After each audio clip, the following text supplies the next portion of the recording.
Alright guys, so this is a little bit of practice based on the notes video from yesterday. You do not have to scan and upload these practice problems, by the way. These are just here for you to access so that you're getting the practice.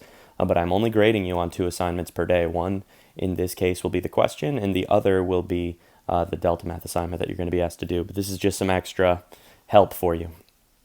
Okay, so the table below displays the results of a poll of people online. So looks like 1,200 people took this poll, and there are 742 of them that are from New York City. 458 of them are not. 800 of these people eat 3 meals per day, and 400 of these people do not. So a couple basic probabilities we're asked to calculate first, just to keep our skills sort of sharp here. What's the probability that somebody is N from New York City and, so this is the intersection, does not eat 3 meals per day? So when I'm calculating that, I'm looking to figure out where are the places where we have people that are not from New York City and who do not eat 3 meals per day, and where do they converge? And it's right there, right? So the intersection is just one box, and it's an easy one to find. Where does this category line up with this category? Right there. So that looks like it's just 244 people out of the whole group, which I could reduce to 61/300ths. Okay, let's talk about a union now. What's the probability that somebody E eats 3 meals per day or is not from New York City? So the O standing for not from New York City. So when we calculate this union, we could count them up here, right? Because logically, if I'm looking at the data, that says what I'm going to do is take anybody who has eaten 3 meals per day or is not from New York City. So I'm just going to pick a box and I'm going to count them. These people eat 3 meals per day, so they count. These people eat 3 meals per day, so they count. These people don't eat 3 meals per day, and they're not from New York City, so they don't count. But these people do, because they are at least from New York, or not from New York City. They're in this O category. So all I would do is just count 1, 2, 3, these 3 things, and then I would add them up.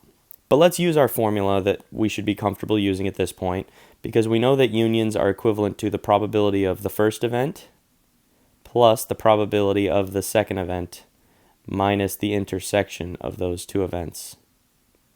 And let's just see this visually here. So the probability of E, it looks like there are 800 people. That's right there, 800 out of 1,200. The probability of O, 458 out of 1,200. And then the intersection. So where do the people who eat 3 meals per day intersect with the people who are not from New York City? They intersect right here. So I'm going to subtract 302 from 1,200. And that's because if I were to count these all up, I would have just added 800, which is 498 plus 302, and then 458, which is 156 plus 302. And so you're noticing that I added 302 twice, so we subtract that 302 one time so that we account for the fact that we only wanted to count it once. And that's going to leave us with 956 out of 1,200, which I could reduce to 239 over 300. Okay, now we're getting into our given statements. What's the probability that somebody does not eat 3 meals per day given that they are from New York City? So in that case, my denominator is the people from New York City, and my numerator is the intersection of these two events. All right. So the intersection of not eating 3 meals per day and being from New York City is 244. And that's out of the number of people who are from New York City. So 244 out of 742. And now we can calculate whether or not some events are independent or not. So that was just some practice. Is eating 3 meals per day dependent on living in New York City? Meaning, are these two events dependent on one another? Are you more likely to do one of these things because you do the other thing? Or does it not matter at all?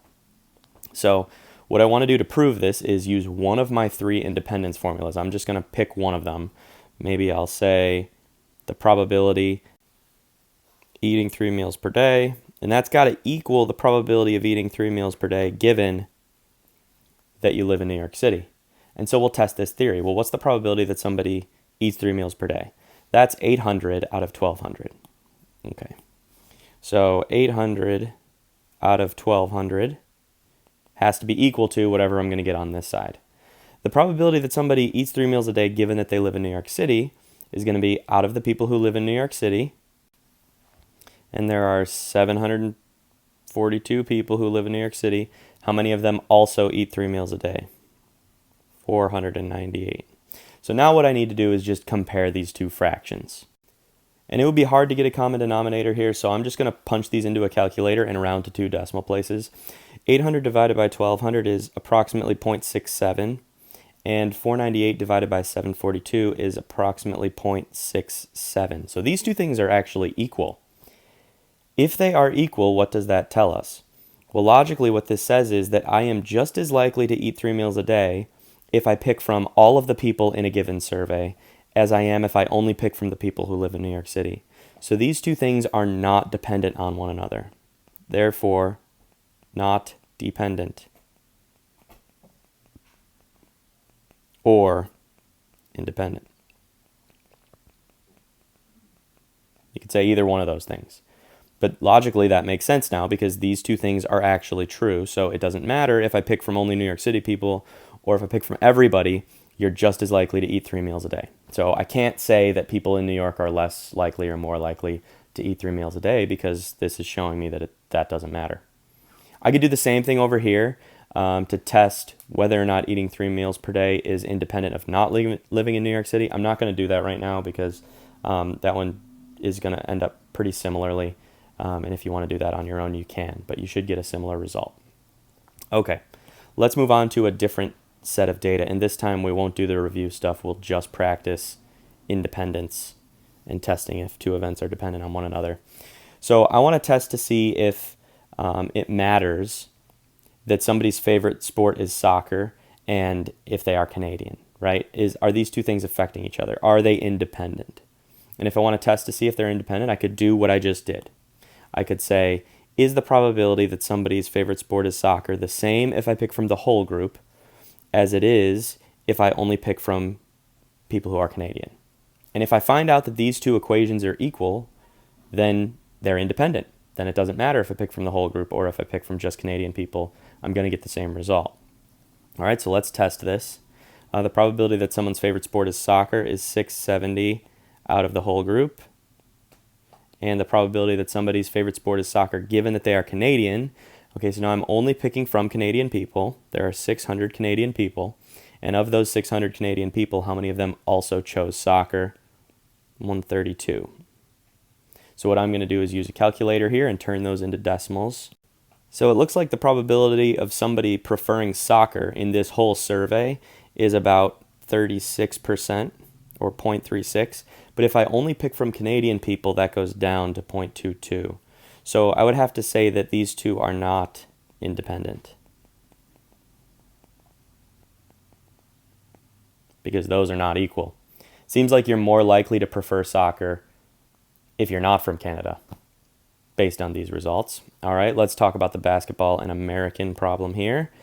So I'm going to use a different formula this time. I'm going to go back to the probability of basketball times the probability of American, and that has to equal the intersection if they are independent. And this, you can go back to the notes video. This is the same formula as this. It's just been rearranged so you can see how that's done. But let's test and see if this is true.